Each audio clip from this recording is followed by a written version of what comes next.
Olá, bem-vindo, bem-vinda. Essa é a nossa aula 38 do curso de Espiritismo, nível básico. Nós chamamos de curso do Espiritismo porque é um estudo que em muitas casas espíritas se faz. E normalmente ele é feito, esse estudo, em cima do Livro dos Espíritos, conforme nós estamos aqui seguindo a leitura sempre no Livro dos Espíritos, que é o estudo inicial da doutrina espírita, e por isso nós temos como meta aqui ler o Livro dos Espíritos, do início até o final. Então nós vamos, cada aula a gente lê um conjuntinho de perguntas e vamos sempre em frente. E fazemos de abertura também uma leitura do Sinal Verde, uma página do Sinal Verde com um determinado aprendizado, para reforçar a nossa reforma íntima. É necessário sempre que o espírita, o cristão de uma forma geral, ou melhor, o ser humano de uma forma geral, mais ampla ainda, de todas as religiões, que trabalhe constantemente a sua reforma íntima para melhorar-se como um ser humano, para melhorar-se como um espírito em evolução. Senão, fica estagnado, passa às vezes uma encarnação toda parado, sem evoluir. A reforma íntima, ela serve para isso, para nos ajudar a fazer a autoavaliação de nós mesmos, que é peça fundamental desse crescimento espiritual que temos que passar. Então, é uma autoavaliação. Toda leitura que a gente faz um entendimento da leitura, uma compreensão, anota os pontos principais e como aplicá-los, como colocá-los em prática no nosso dia a dia. Muito bem, hoje a leitura do Sinal Verde, então, é Temas da Crítica. E depois nós entramos, então, no Livro dos Espíritos, sobre a vida espírita, no capítulo 6, segunda parte. Hoje a gente vai falar sobre a comemoração dos mortos. Deve-se fazer funerais, comemorações dos mortos, Sim ou não? Perguntas que Kardec fez aos espíritos e os espíritos, então, responderam. Bora lá, então. Vamos começar com o Sinal Verde, com Temas da Crítica. Procure silenciar, onde você não possa prestar auxílio. A vida dos outros, qual se afirma na expressão, é realmente dos outros e não nossa. Devo compreender que o erro de outrem, hoje, talvez será o meu amanhã, já que nas trilhas evolutivas da Terra, todos somos ainda portadores da natureza humana. O tempo que se emprega na crítica pode ser usado em construção. Toda vez que criticamos alguém, estamos moralmente na obrigação de fazer melhor que esse alguém a tarefa em pauta. Anote, em qualquer tempo e situação, os pontos de vista e as oportunidades, os recursos e os interesses, o sentimento e a educação dos outros são sempre muito diversos dos seus. Criticar não resolve, porque o trabalho da criatura é que lhe determina o valor. Quem ama, ajuda e desculpa sempre. Não condene, abençoe. Lembre-se, por vezes, basta apenas um martelo para arrasar aquilo que os séculos construíram. Muito bem, pessoal, uma belíssima página aqui de André Luiz, como sempre, André Luiz, psicografado pelo Chico, no Sinal Verde. É um livro ótimo, é um livro que é uma página, normalmente é uma página curta, para a gente ter em casa, eu recomendo, viu? Inclusive serve sempre de abertura, é uma boa abertura para o nosso Evangelho no Lar. E aí pode-se seguir na sequência, né? Mas assista a aula 2. Na aula 2 dessa série aqui, a gente fala sobre Evangelho no Lar. Vale muito a pena assistir, tá? Bom, hoje falamos sobre crítica, né? Procure silenciar onde você não possa prestar auxílio. Então, essa é a primeira frase aqui. Se você não pode ajudar, é melhor então não ficar criticando. Se alguma coisa que alguém fez não deu certo, ou pelo menos não foi o melhor dos resultados, é melhor não criticar. Ao contrário, dê parabéns. Talvez essa própria pessoa vire e diga: mas faltou isso, faltou aquilo, né? E a gente sabe que a perfeição, ela serve para a gente como meta, sempre. Mas a gente não pode querer sempre a perfeição. Sempre vão existir melhorias a se fazer. E para que criticar? Não, criticar só joga as pessoas para baixo, só deprecia. A gente que trabalha com inteligência afetiva constantemente, como temos falado nas últimas aulas, não fica criticando o tempo inteiro. Dá algumas sugestões carinhosas, com palavras educadas, e não pejorando, querendo jogar para baixo o trabalho da outra pessoa. Existe uma grande diferença, né? E a gente tem que aprender a separar as coisas. Uma pessoa que está dando, às vezes, uma sugestão para melhorar, talvez no futuro, uma obra, um trabalho, e uma pessoa que está criticando por criticar. Porque, às vezes, não consegue fazer melhor, não consegue ajudar. Porque se a pessoa realmente conseguisse, ela viria ajudar e não ficaria de longe criticando. O que a gente vê muitas vezes são espíritos inferiores até, espíritos até de um nível mais baixo, criticando e apontando o dedo, e que são incapazes de vir ajudar. E isso é que é lamentável. Agora, devemos nos importar com esse tipo de crítica, né? É isso que temos que sempre pensar. Não, eu imagino que não. A minha sugestão, sempre com relação à crítica, é: ouça. Por quê? Pode ser que venha uma boa sugestão para que você melhore no futuro, ou numa próxima vez que vai fazer um trabalho semelhante, aprimore. E saber ouvir, às vezes, é muito útil, mas ligue o filtro, ligue a sua razão sempre para perceber: será que é uma crítica realmente ou é uma sugestão construtiva? É alguém que realmente quer ajudar para que você aprimore aquele método de trabalho? Também pode ser. Ou é alguém que critica por criticar, apenas para jogar para baixo? Tem seres inferiores, como eu comentei, né? Espíritos que ainda estão em crescimento, espíritos que não atingiram um nível de construção, um nível de trabalho, que ficam de longe apontando o dedo e reclamando ou então criticando o tempo inteiro. Bom, espíritos mais elevados, irmãos mais elevados, querem sempre ajudar, oferecem ajuda. Você quer ajuda? Estou vendo que você está fazendo isso. Posso te ajudar de alguma forma? Esse quer ajudar. Você percebe aí a diferença dos seres.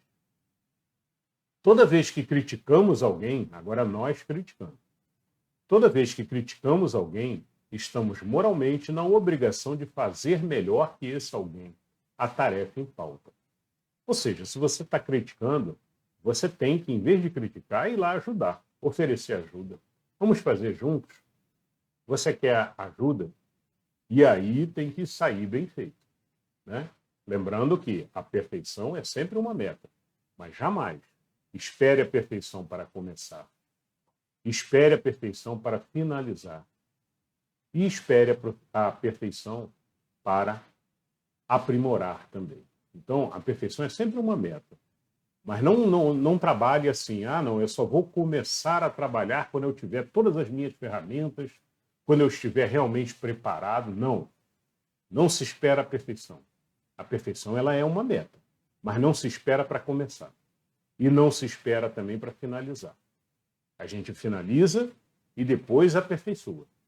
Como se fosse um escultor que termina a sua obra e depois ele dá umas lixadas, ele dá uma polida, ele dá brilho nela toda, mas ele não espera para fazer. Ele sempre constrói e depois ele dá o acabamento, o polimento, e aí vai melhorando, vai aperfeiçoando aquela obra que foi feita. Por vezes a gente deixa de fazer por causa de uma crítica. Então tome muito cuidado com as críticas que você emite também. Tudo que a gente fala, né, que a gente pensa, antes de falar até, só o fato de pensar uma crítica, você já está emitindo uma vibração. Assim que a gente estuda também, que a gente conhece o Espiritismo, né? E a gente tem estudado nas últimas aulas todas.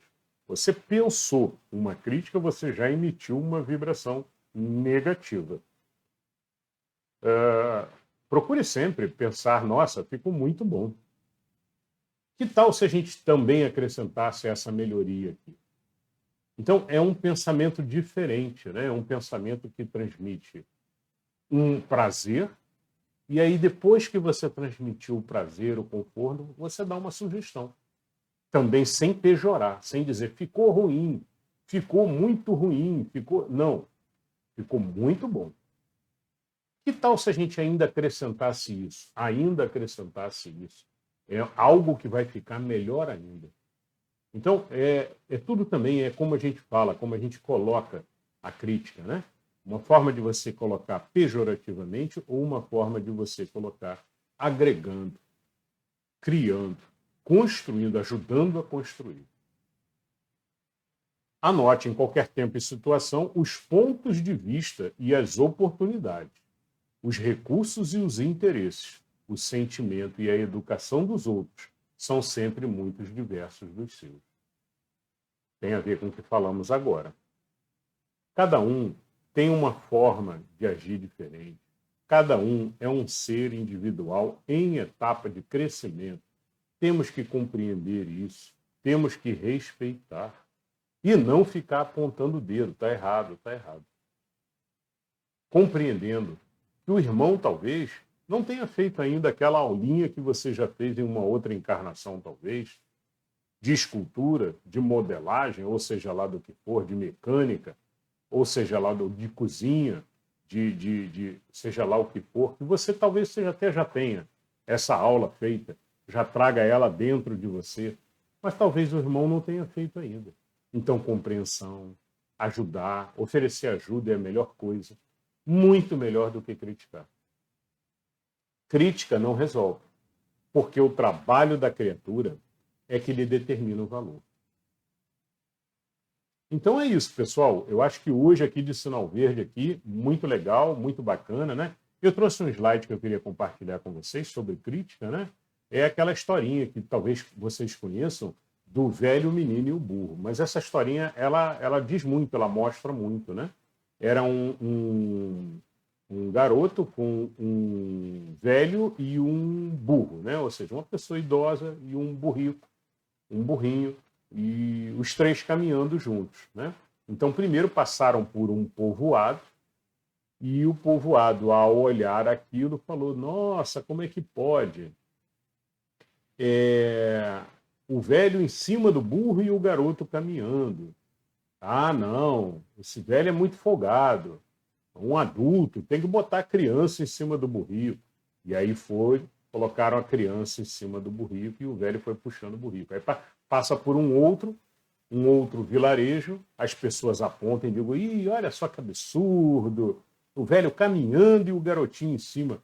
O velho é que tem que estar em cima do burrico, né?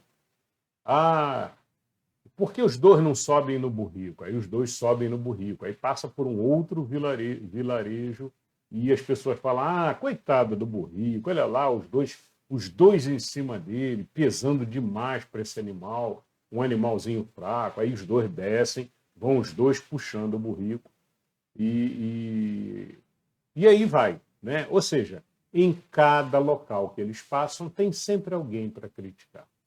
Não adianta, você muda o teu formato ali da situação, os dois saem andando a pé junto com o burrico, vai ter alguém que vai criticar e dizer assim, olha lá, um burrico podia estar, um dos dois podia estar em cima do burrico, ou até os dois podiam estar, e não estão os dois andando a pé, puxando o burrico. Né? Então vai ter gente que vai reclamar disso. Ou seja, em resumo, essa história ela traz a seguinte mensagem, olha, criticar é muito fácil. E nós encontramos pessoas que criticam a vida toda, seja porque não são capazes de ajudar, seja porque gostam de apontar o dedo e ficar criticando. Tem gente que gosta, que sente prazer em colocar os outros para baixo e se sentir acima, superior. Por alguma razão, quem critica se sente bem. Eu sou o inteligente, né? É aquela questão do ego que já falamos. Um dos maiores problemas que existem no mundo é o ego do ser. É a separatividade do ser, que começa no ego, ele se achando mais do que os outros. E como ele se acha mais, ele se acha no direito de apontar o dedo para tudo, criticar tudo, tudo. E aí, eu trouxe aqui essa historinha, que essa historinha exemplifica bem isso aí, né? Bom, e qual o principal aprendizado que se tira disso aqui? Primeiro, você vai encontrar crítica em tudo que você fizer de formas diferentes. Como você fizer, vai ter crítica.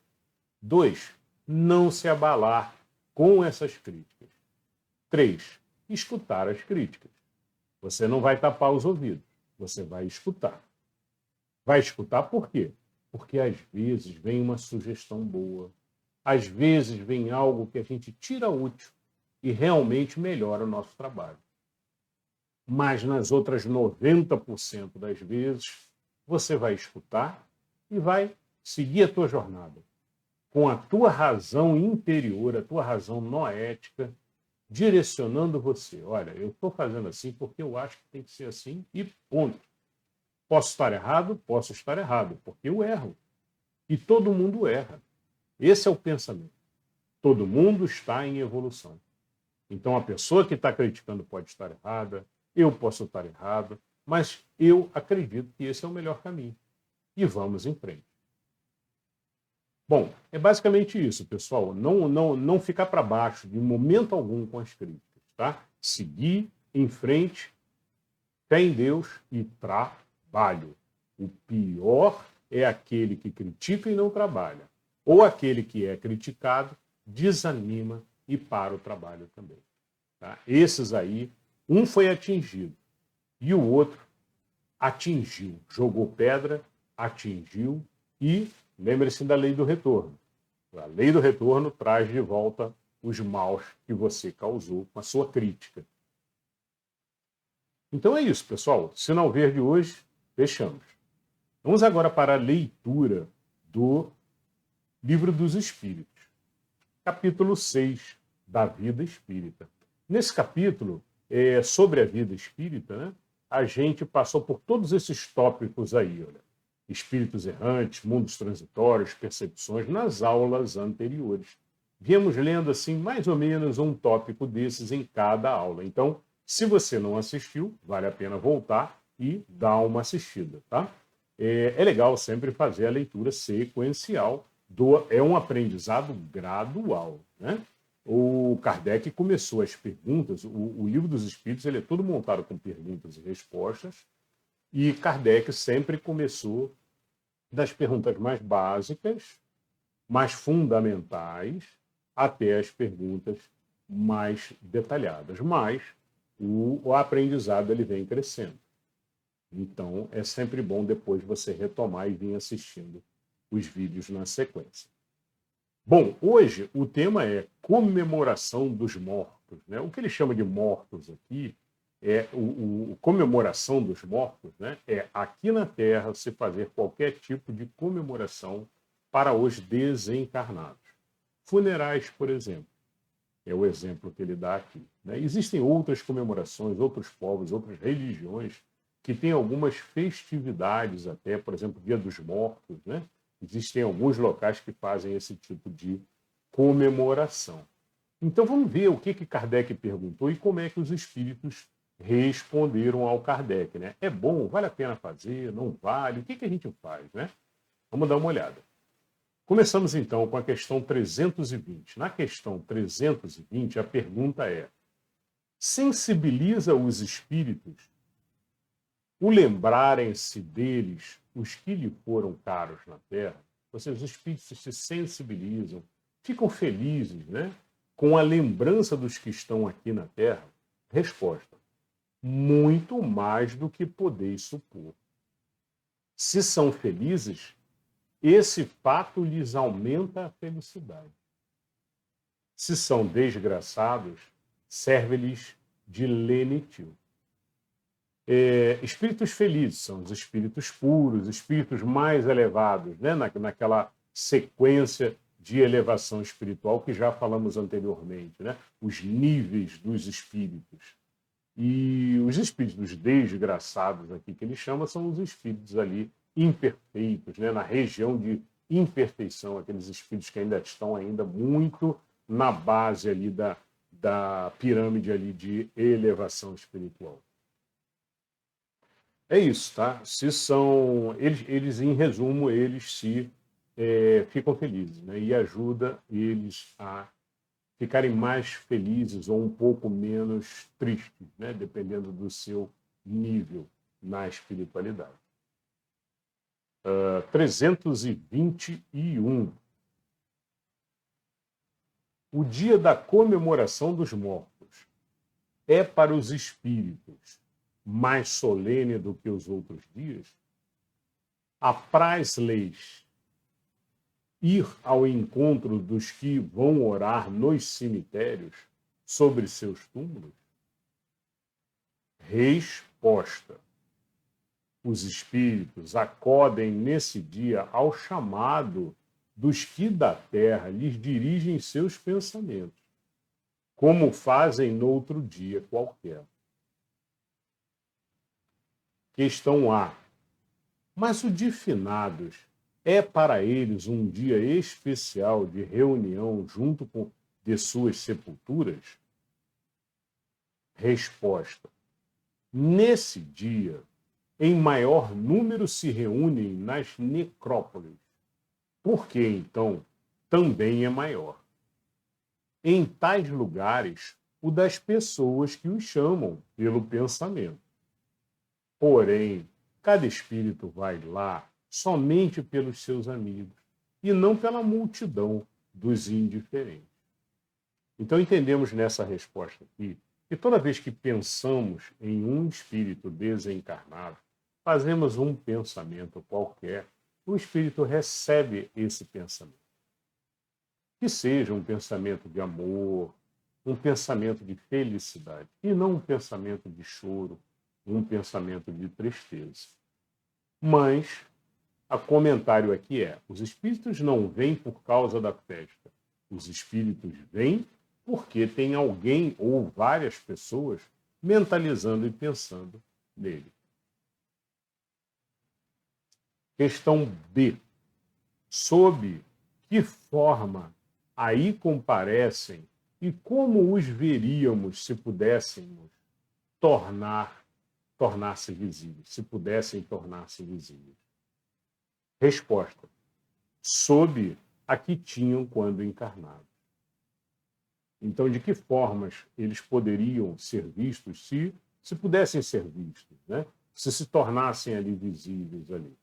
E aí a resposta foi: sob a forma que tinham quando encarnados. Já lemos em questões anteriores que existe o perispírito e o espírito, ele molda o perispírito conforme a sua última encarnação.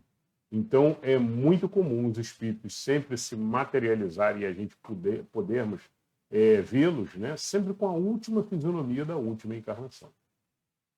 Espíritos mais elevados conseguem moldar o perispírito na forma de 2 reencarnações atrás, 3 reencarnações atrás, como eles foram mais conhecidos nas encarnações anteriores. E aí conseguem, então, aparecer de forma como desejarem. Mas isso, quanto maior a superioridade, maior a capacidade que o espírito tem. Ok, questão 322. E os esquecidos, cujos túmulos ninguém vai visitar, também lá, não obstante, comparecem e sentem algum pesar por verem que nenhum amigo se lembra deles? Resposta: que lhes importa a terra? Só pelo coração nos achamos a ela presos, desde que aí ninguém mais lhe vota a afeição. Nada mais prende a esse planeta, o espírito que tem para si o universo inteiro. Muito bem, essa é a resposta, então, dos espíritos, né? E Jesus mesmo falou, olha, não se apeguem à terra, não se apeguem a nada daqui da terra. Vemos isso aí em vários comentários, né? Inclusive nos evangelhos gnósticos, de Tomé, por exemplo, que estamos fazendo a leitura também, tem uma série nossa aqui no canal, de leitura do evangelho gnóstico de Tomé. Depois dê uma olhada, que é muito interessante. E justamente é comentado que deve-se não se apegar, né? Não se apegar nem a parentes, porque isso aqui é matéria. E os parentes são parentes nessa encarnação. Pode ser que não sejam na próxima. Ou pode ser que até sejam, se são seres com grande afinidade. Se são espíritos com grande afinidade, com grande nível, mesmo nível vibracional, provavelmente vão se encontrar na espiritualidade e vão encarnar mais vezes juntos também. Então, mas não manter apego nem à terra, nem a parentes que muitas vezes não se interessam por ele, ou que já o esqueceram. Essa é a questão 322. 323. A visita de uma pessoa a um túmulo causa maior contentamento ao espírito, cujos desposos corporais aí se encontrem, do que a prece que por ele faça essa pessoa em sua casa? Então a pergunta é, olha, ele sente bem, né, já que ele está com o corpo dele, o resto da veste dele lá, naquele, é melhor que a pessoa faça a oração no local ali onde ele está, enterrado, digamos assim, ou que a pessoa faça de sua casa, uma oração de sua casa. O que é melhor para o espírito, né? E aí a resposta: aquele que visita um túmulo apenas manifesta por essa forma que pensa no espírito ausente.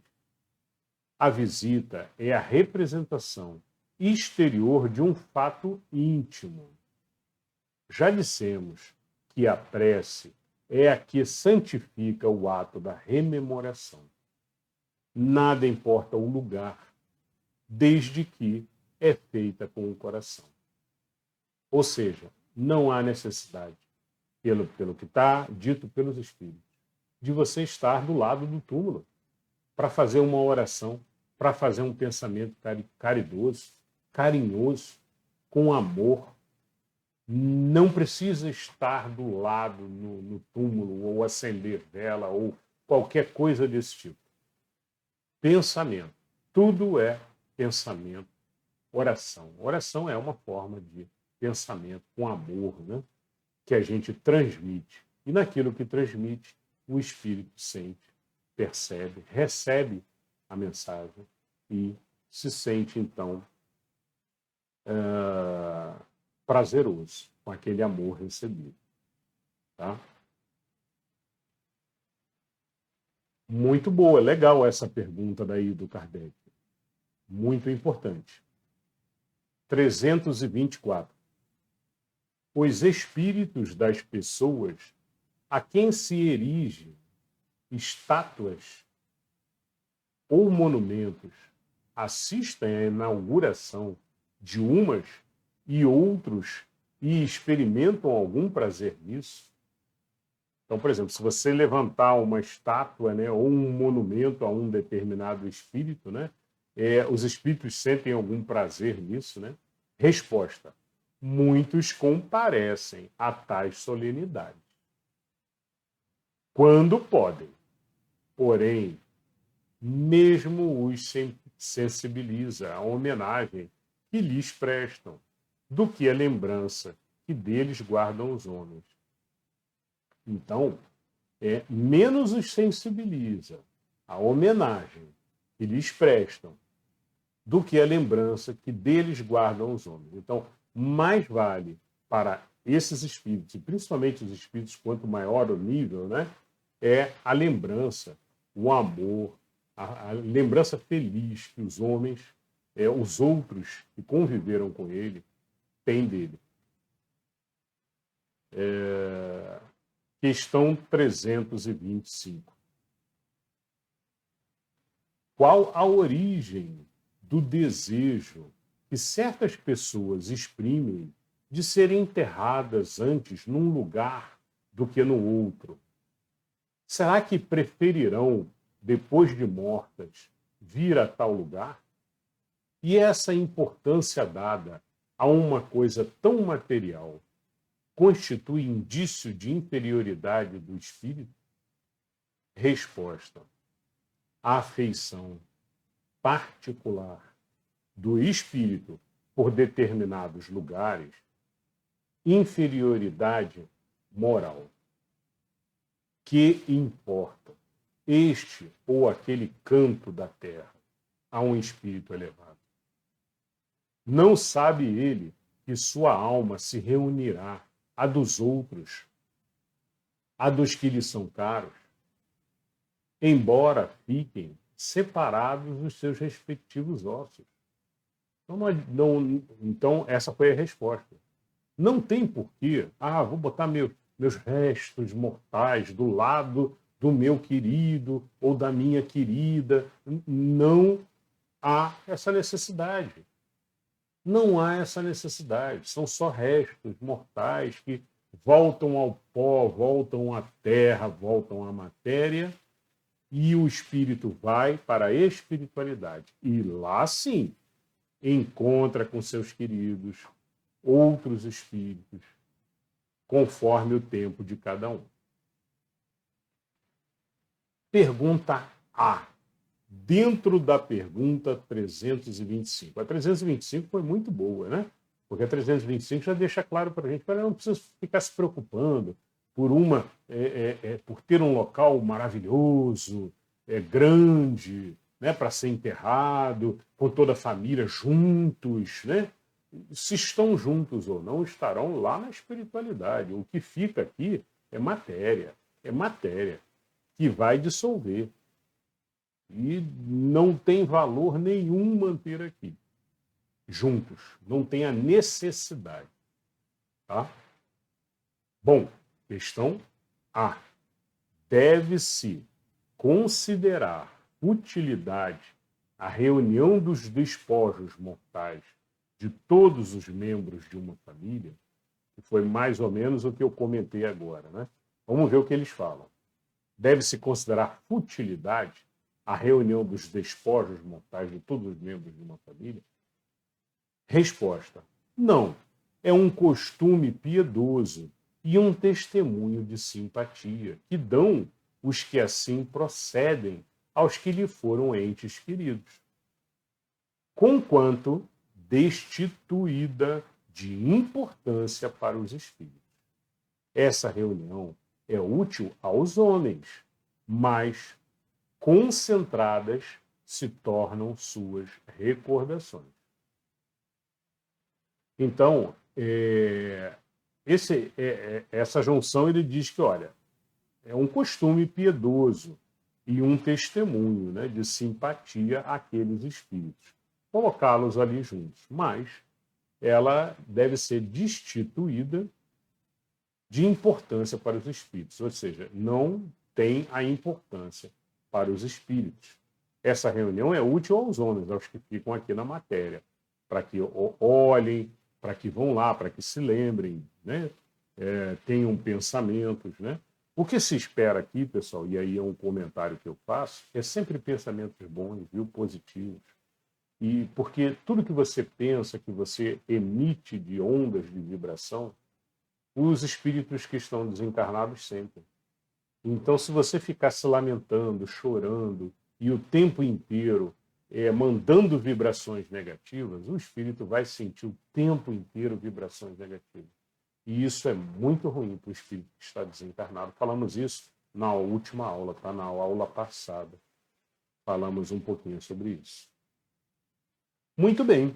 Então, pensamento bom, de amor, de alegria, de felicidade por ter vivido junto com aquele ente querido que nos foi querido por tanto tempo. Né? Muito amor, muita fé em Deus, acima de tudo, e gratidão por ter tido aquela oportunidade. Isso é o pensamento, é como o espírita deve pensar e deve saber que um dia, mais à frente, voltam a se encontrar na espiritualidade. Ou talvez até numa outra encarnação. Questão 326. Comovem a alma que volta à vida espiritual as honras que lhes prestam aos desposos mortais? Ou seja, a alma fica comovida, fica feliz, né? A alma, o espírito, né? Quando ele volta à vida espiritual, né? Ele fica comovido com as honras que lhes prestam aos despojos mortais, ou seja, ao seu corpo, né? Resposta. Quando já ascendeu a certo grau de perfeição, o espírito se acha escoimado de valores terrenos e compreende a futilidade de todas essas coisas. Porém, ficais sabendo, há espíritos que, nos primeiros momentos que seguem a sua morte material, experimentam grande prazer com as honras que lhes são atribuídas. Ou se aborrecem com o pouco caso que façam de seus envoltórios corporais. É que ainda conservam alguns dos preconceitos desse mundo. Em resumo, estão muito ligados à matéria, né? Esses espíritos últimos aqui comentados pelos espíritos estão muito ligados ainda à matéria, acham que o que tem valor é aquilo ali, é receber as flores, receber aquela pensão, né? Quando, na verdade, a verdadeira vida é lá em cima. Então, larga para trás, desapega, como disse Jesus, e sobe. Em frente sempre, né? Pensando na espiritualidade. E seguindo em frente a jornada de evolução. Lá em cima você vai encontrar os que são que têm afinidade com você. Os espíritos que têm afinidade com você. 327. O espírito assiste ao seu enterro? Resposta. Frequentemente assiste, mas algumas vezes, se ainda está perturbado, não percebe o que se passa. Então, é muito comum o espírito ainda meio perturbado, né? Acabou de desencarnar, alguma coisa desse tipo, ele ficar ali em volta. Acontece. Só que ainda meio perturbado, ainda meio zonzo, sem entender direito o que se passa, o que estão fazendo.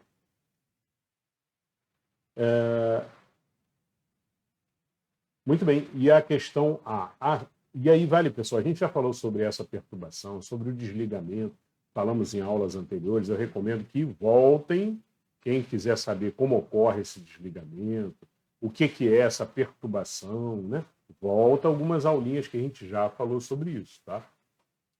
Mas, basicamente, é isso. Tem o espírito, quanto mais ele conhece, por exemplo, um espírito que conhece bem a doutrina espírita, né? Que sabe como as coisas funcionam, como ocorre o desligamento, o que nós estamos fazendo aqui, para onde nós vamos, conhece a doutrina espírita.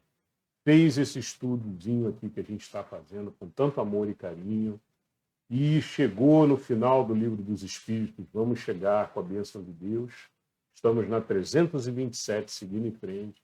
Então, vocês, por exemplo, que já conhecem, o desencarne é muito mais simples, muito mais tranquilo, muito mais leve, porque você compreende. Você passa a compreender. É muito comum se dizer que o espírita não tem receio da morte. O espírito não tem, porque ele sabe para onde ele vai, ele sabe de onde ele veio, ele sabe como tudo funciona no mundo espiritual, né? Graças à doutrina que Kardec nos passou.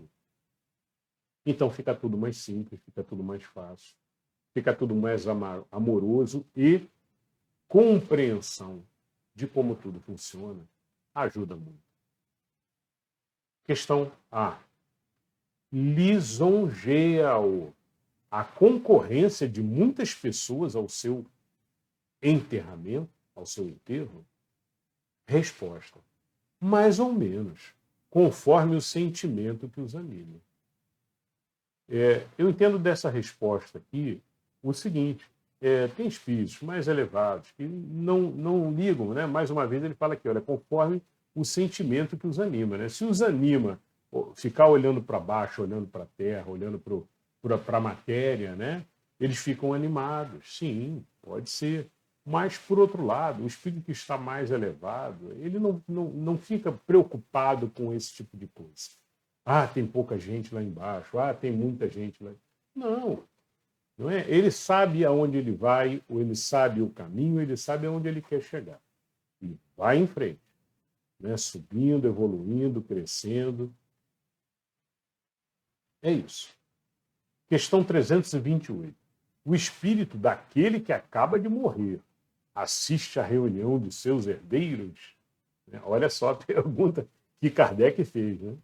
O espírito daquele que acabou de morrer, não, eu vou lá assistir lá a reunião, deixa eu ver o que eles vão falar aqui sobre a herança que eu deixei para eles, deixa eu ver se vão gostar, né? Essa é a pergunta do Kardec. Vamos ver a resposta. Quase sempre. Quase sempre. Quase sempre. Para seu ensinamento e castigo dos culpados. Deus permite que assim aconteça. Nessa ocasião, o espírito julga do valor dos protestos que lhe faziam. Todos os sentimentos se lhe patenteiam e a decepção que lhes causa a rapacidade dos que entre si partilham os bens por ele deixados, o esclarece acerca daqueles sentimentos. Chegará, porém, a vez dos que lhe motivam essa decepção. Então, mais uma vez aqui, compreensão, né? Bom, então eu classificaria aqui mais ou menos umas 3 categorias, né? É o espírito que vai subir direto, que não está nem aí para o que está acontecendo aqui na matéria, é o espírito mais elevado, mais evoluído, que não vai ficar acompanhando isso, tá? É o espírito perfeito, é um espírito que já está bem evoluído e que não está nem aí para a matéria em si, né? Esse daí vai subir e vai embora direto. Olha, vamos lá, vamos subir, vamos para a espiritualidade, vamos lá, pega o trenzinho e vai para o alto, tá? E é isso. E é assim que deveria ser. O espírito ali intermediário, ele vai assistir de longe, às vezes porque precisa assistir para aprender alguma lição, né? Acompanhado, é um espírito intermediário, acompanhado de alguns outros irmãos da espiritualidade que o levam até lá. E aí, terminado, vamos embora, né? E ele fez ali uma lição ali. E existe também aquele espírito que não tem merecimento também, né? Que está muito perturbado. Existem casos de muita perturbação. E aí o espírito é levado para um hospitalzinho celeste. E ele fica lá no hospital em tratamento e aí não vai comparecer a esse tipo de evento que às vezes acontece ali semanas depois, né, até meses depois. Não tem condição por estar num estado de tratamento espiritual, né? Tem alguns livros de André Luiz que comentam sobre isso também. Alguns livros psicografados pelo Chico também comentam mais sobre isso. E aí o espírito não tem condições de vir assistir a nenhum evento desse tipo, nem merecimento. Aí ele não vem, tá bom? Então, são situações ali diferentes. Olha, pode ser que ele não tenha merecimento, seja um espírito muito... Né? E tem a quarta categoria aqui, que é o espírito muito material. É um espírito que não subiu, que não se elevou, é um espírito apegado à matéria, é um espírito que, por vezes, não compreende o que está acontecendo e por que ele está ali. Às vezes não entende nem que desencarnou. E está ali sem entender, perturbado completamente. Acontece também, tá? Então, são os três ou quatro tipozinhos aí que normalmente acontecem. O espírita, o que estuda, o que compreende, que tem compreensão do todo, né? Ele vai subir direto, vai deixar isso aqui, porque isso aqui é matéria. Isso aqui não importa para ele. Tá? E é isso. Essa foi a questão 328. Agora é a questão 329. O instinto, respeito, o instintivo respeito que, em todos os tempos, entre todos os povos, o homem consagrou e consagra aos mortos, é efeito da intuição que tem na vida futura? Resposta: é a consequência natural dessa intuição. Se assim não fosse, nenhuma razão de ser teria esse respeito. Ou seja, se a gente não tivesse certeza de que existe uma força maior, né, de que existe uma continuidade, para que você faria, então, uma cerimônia ali de respeito e de consagração aos mortos? Né? Você não faria. Né? Então, essa foi a pergunta de Kardec. Olha, isso daí, por um acaso, é uma intuição que os seres, de uma maneira geral, de todos os povos, não importa a religião, existe sempre algum tratamento aos mortos. Né? E essa certeza, essa consagração, como ele chamou aqui, né, aos mortos, ela é uma intuição interna que guardamos dentro de nós, lá na nossa razãozinha que nós temos, encoberta na matéria, mas está lá no fundo, né? Que é a certeza de que tudo continua. De que tudo continua e que, de uma certa forma, é uma homenagem àquele ser que agora está lá em cima, mas que passou um bom tempo aqui com a gente, aqui do lado, trabalhando, evoluindo, progredindo, aprendendo. É isso, pessoal. Umas questões aqui. Falamos hoje aqui sobre, então, comemoração dos mortos, né? E fechamos, então, o capítulo 6, que é sobre a vida espírita, sobre a vida espiritual, né? No mundo espiritual. Fechamos.